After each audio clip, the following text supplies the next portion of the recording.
โอ้เจ้าคือเก่า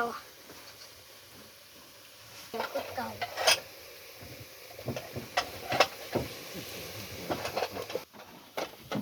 โอ้ยหมดอันนั้น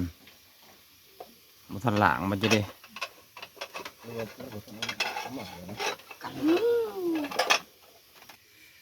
โอ้เจียวมะขามเปาะ เป็นงี้เป็นหลักอันนี้มี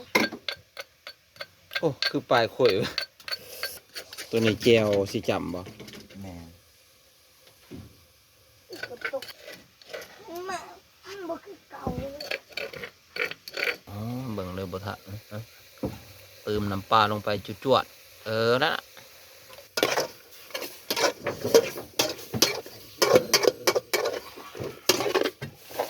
อาหารมันน่าพี่น้องอาหารมันน่าบ้านสวนสบายใจนะ